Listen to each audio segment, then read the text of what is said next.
So this is our post driver that we use for driving these steel posts.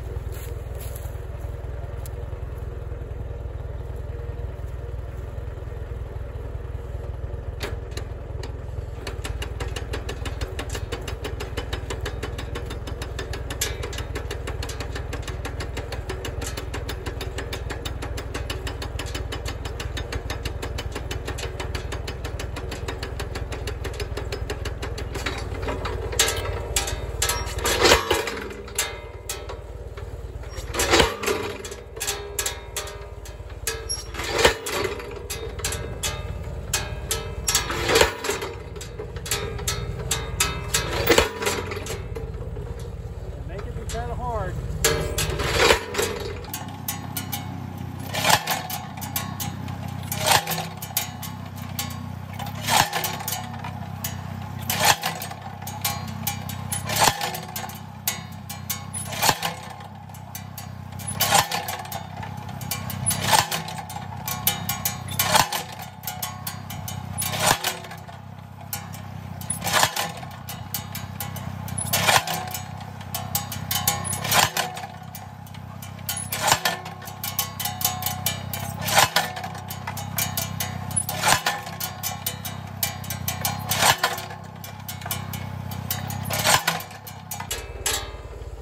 So this is a Danhausen Pto Driven Post Driver. We picked it up probably 8-9 years ago.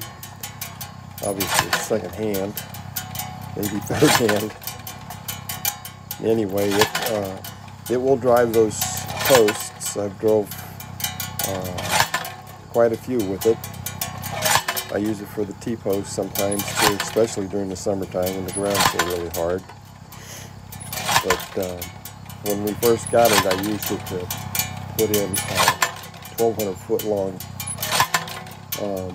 cross fence, and I put that 1,200 feet in, including all the pipe posts and T-posts in about 6 hours using a driver.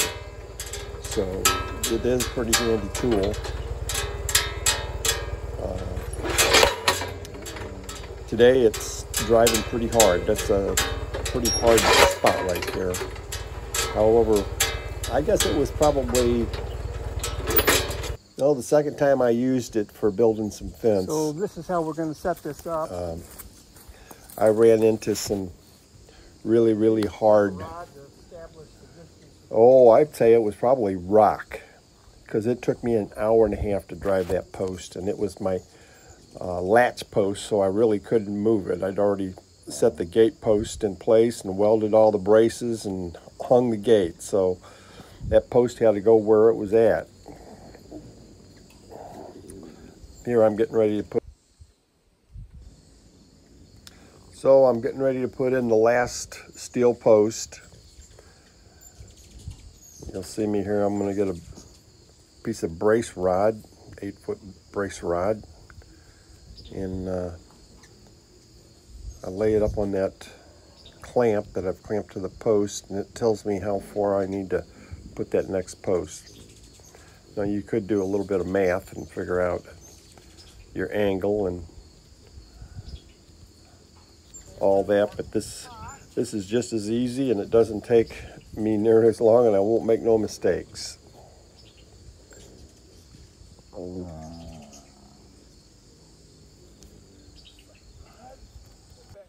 of the way.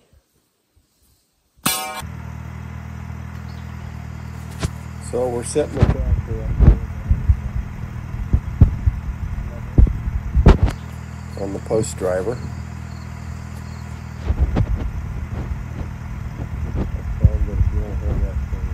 Pretty plumb, it just doesn't drive those posts as straight as you want. Of course, always there's interference with rocks, and they're going to try to take that post in any direction it wants to. So even after you get it plumb, there's always the challenge of keeping that post level as you're driving it.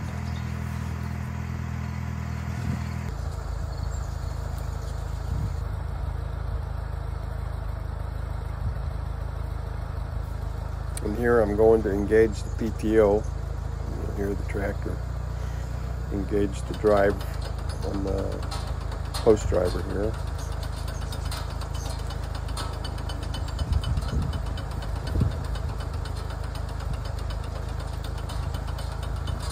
I remember years ago I drove a few of those 2 7/8 steel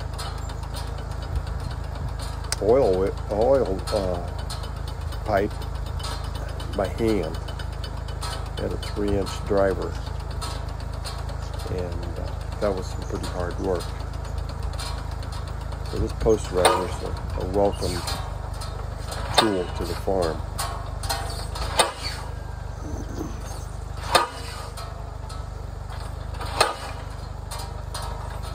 This area right here is a little bit softer. Not nearly as many rocks, so it's driving a little bit faster. Speed it up a little bit for you. Get through this thing. I'm building this fence mainly because I'm trying to create a smaller lot that I can run the horse and the goats into and feed them in there, water them. I'll have a shelter built in there eventually, hopefully before winter.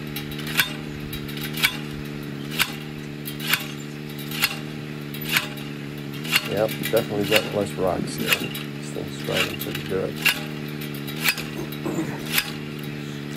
I have had a few spots where there wasn't no rocks at all, and then post should drive it in about 5 or 6 hits.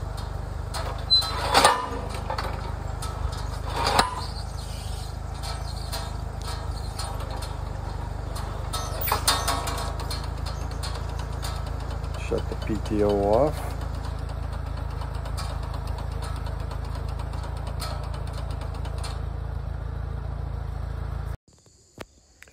Setting up, getting ready to weld now. I got to put these braces in. We bought this welder back in the 80s. I was working for a company that had a bunch of them out on rental, and when the projects wound down, I went to the company we were renting them from, and they sold those welders at a very reduced price. So it's been a good welder. I've had to take it into the shop though. About 3 years ago, it just shut down one time and wouldn't start back up again. Had to put a new board in it. I'm not the greatest welder in the world, but I can get the job done.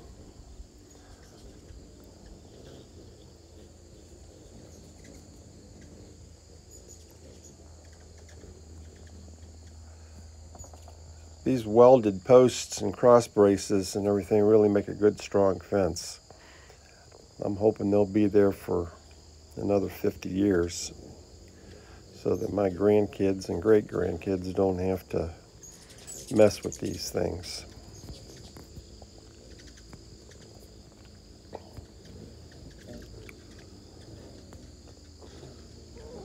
I don't do a lot of welding. I mean, I don't weld the bottom of the rods to the pipe. Position welding is a little hard for me to do anymore. I used to do it years ago.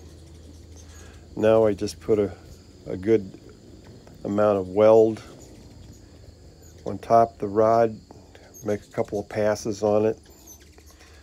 One thing about using this well pipe and drill rod is sometimes the material is magnetized, and it makes it a little bit difficult to do any kind of welding on it.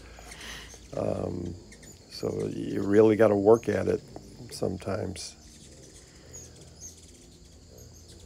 And I got one of these automatic helmets, but sometimes the light reflecting off of the ground and any material around there causes the helmet to darken on me, so I've got to kind of screen that a little bit.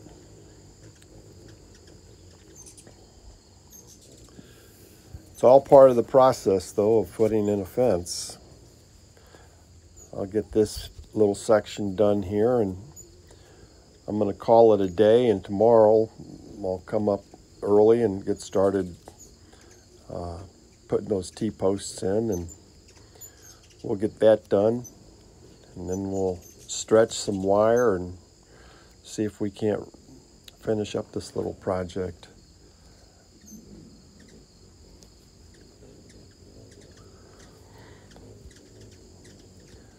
This is one of those areas where I had some magnetism in the pipe or the rod, and I had to chip away the slag so I could see if I had a good penetration or not. And there were a couple that I had to go back to, but most of it was pretty good. I'd done a decent job of getting a good weld on it.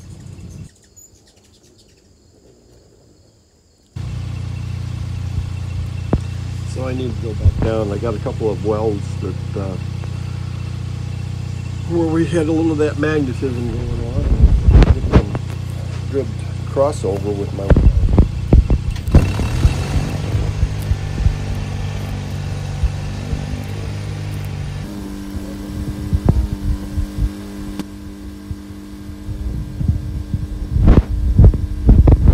And everything overall.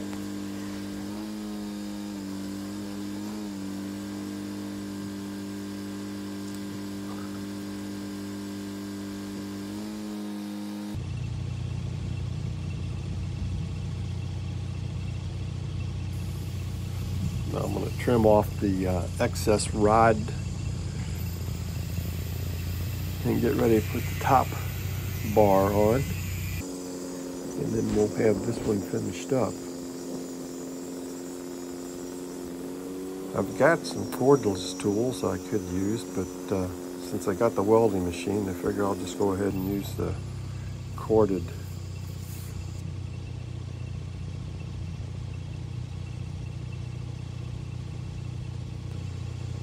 And so we get ready to put this top rod on, and I'll have this end finished up. Won't be too much longer. It's been nice actually working this late in the afternoon. There's these big walnut trees that provide a lot of shade for me.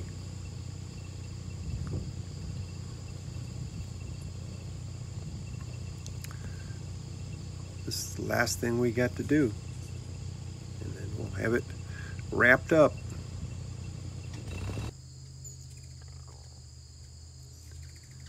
Burn through this rod.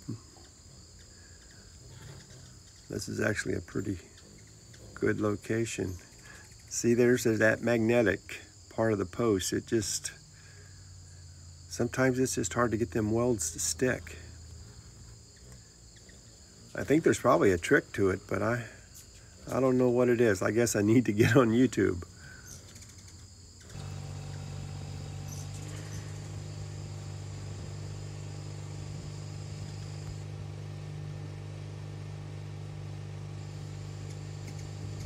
Get this last weld done on this side, then I can cut off the end of that rod and put the tools up and call it a day.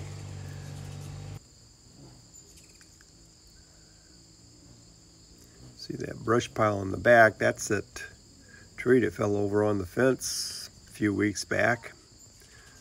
I kind of cut it up into two big pieces and used the loader on the tractor and piled it over there. I'd already had one tree laying there I'd burned once. It was an old locust tree, and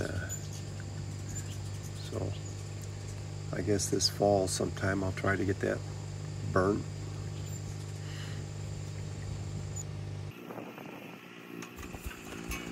Well, it's the next morning.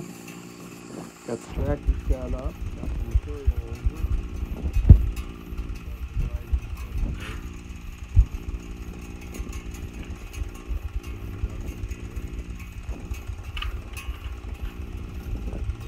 Post, if you don't have that post driver plumb, you won't get a straight post. Of course, the rocks are always an issue. Got to watch it. Those posts will bang against the side sometimes. And move it down to the next spot.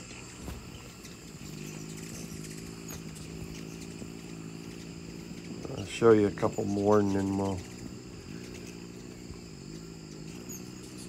move through pretty quick to the end down there without recording anything.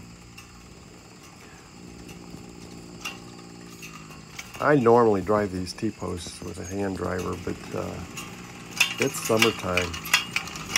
Between the roots and the rocks and the hard ground, I just am not as young as I used to be.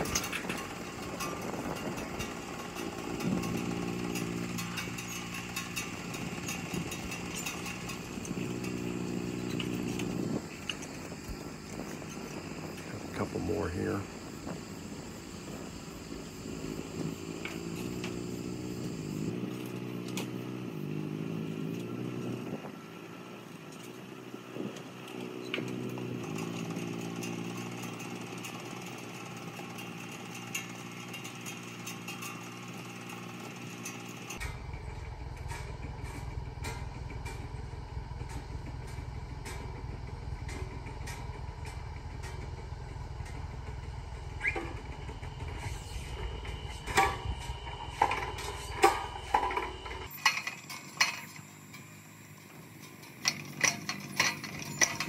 This is one of the posts that was particularly cranky that morning.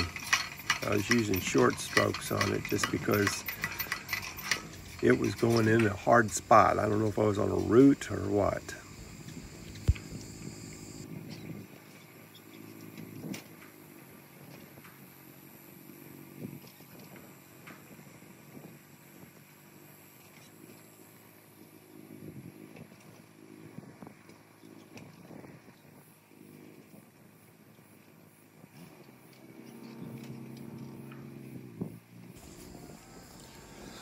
Okay, I got all those posts done. Now I got to reposition this tractor and come at it perpendicular to the fence line. I don't have enough room between the posts and those brace posts on the end to have the tractor in there, so. Got to rely on the emergency brake to hold that tractor in place. I really should put some chalk blocks under it. I have done that. Actually, there's one on the post driver there. If you look underneath the PTO, I can use to put back there. But I'm not on too steep a ground right there, so the emergency brakes hold pretty good. But I've seen that tractor jump off the ground when you drive some of them posts in that hard soil. Get up here and move it and come back and get that last post done, and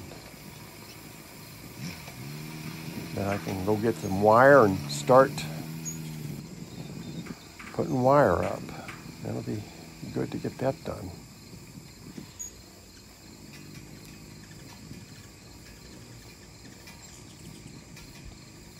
Little adjustment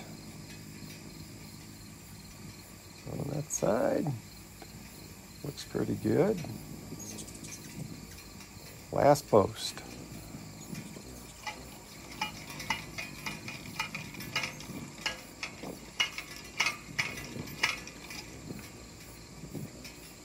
And the rock there, wanting to twist on me. I hate that. So, stuck in there too. There we go. Get some pliers. Grab a hold of that post and try to keep it straight.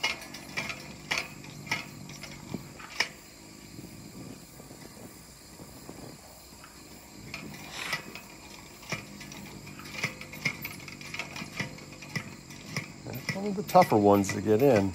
There's some rock in there. I got past that rock and it finally went in pretty straight.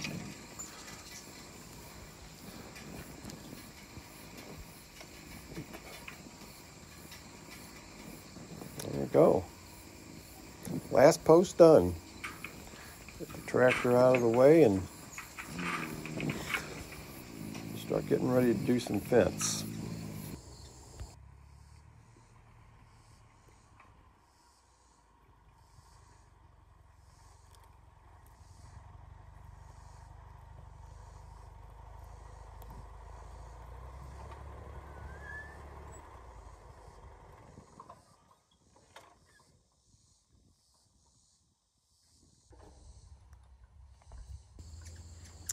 Got the woven wire all up, getting ready to put the 2 strands of barbed wire on top. Always hate working with barbed wire. I always get cut, especially now that I'm older and I'm on blood thinners. I bleed like a stuck pig sometimes.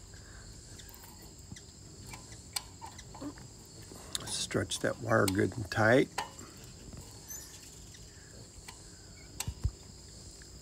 I get it good and tight, and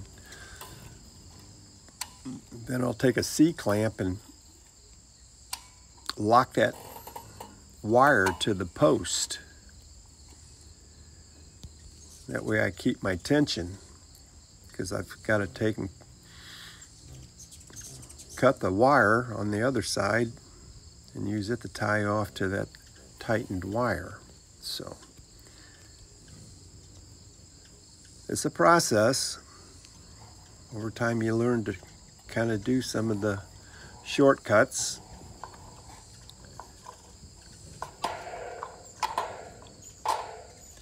I do have to put some clips on my metal posts, and I can come back and do those a little later. It doesn't take too long. I just don't have the clips right now. I'm just kind of working with whatever materials we got laying around the farm right now.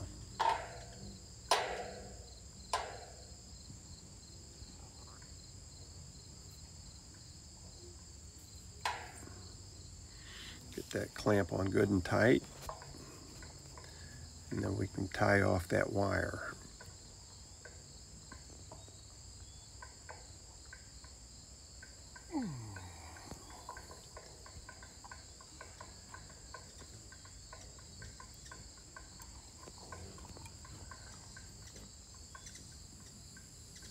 A little bit more. I don't want it to come off, especially after I cut that. You probably don't want to cut that right now. Go take the tension off of it first. There you go. Sometimes I don't think ahead far enough. There we go. That stretcher's seen a lot of use. The teeth on it are starting to wear a little bit, so sometimes on smaller gauge wire it just doesn't do a very good job. Lineman's pliers are not always the best tool to try to cut that, but if you can get it started, it'll break. So we'll get this wrapped around this wire, and I'll have a good tight stretch, and I can go tie it up with the clips, the wire clips that they give you with the fence posts. Go around the post twice and hope that you got enough wire. You estimated it correctly.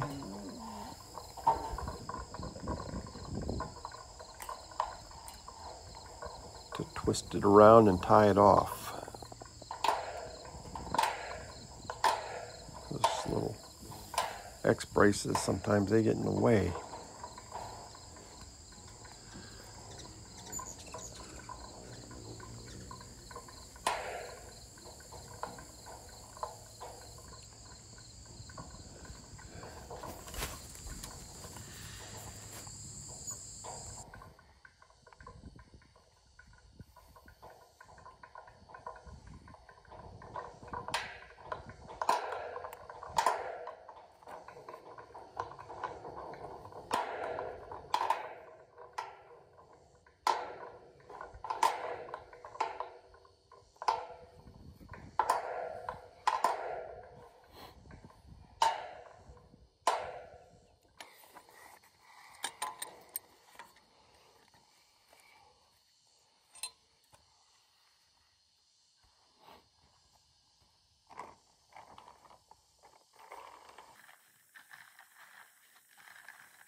So we start to put the clips on. Always try to find the lowest spot in the fence and get it up in the right place, and then go to the next lowest spot, and then you'll find a run where all the wires are about the same height, and so that works out pretty good.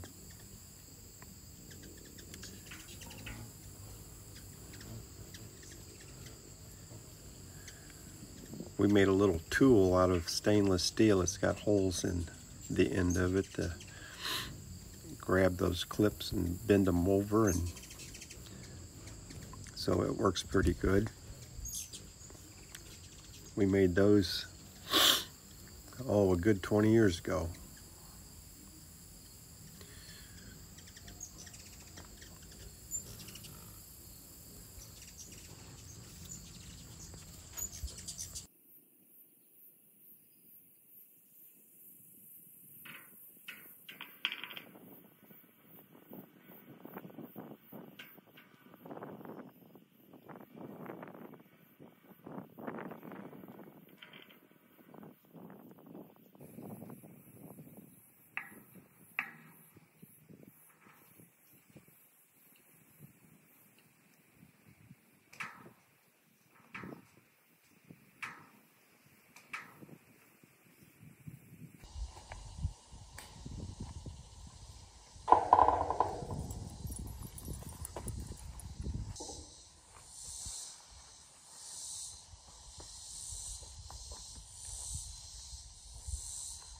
Okay, we're going to be working on the second strand of barbed wire.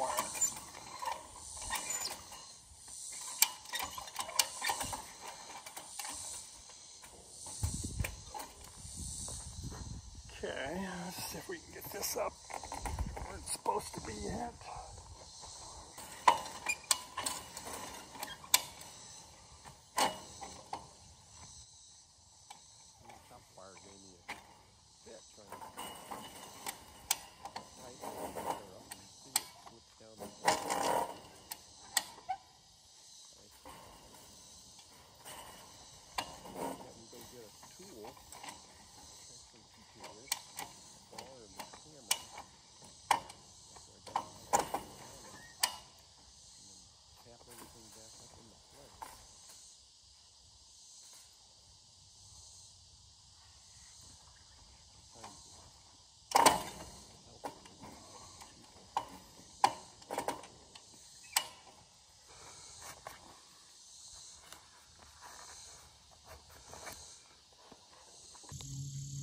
So we got the last of the barbed wire installed.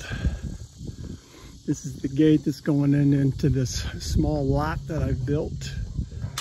It's basically to get the horse in so I can get her caught from time to time. Since that she doesn't like to come to you, maybe she'll learn to come to you out in the bigger lot here.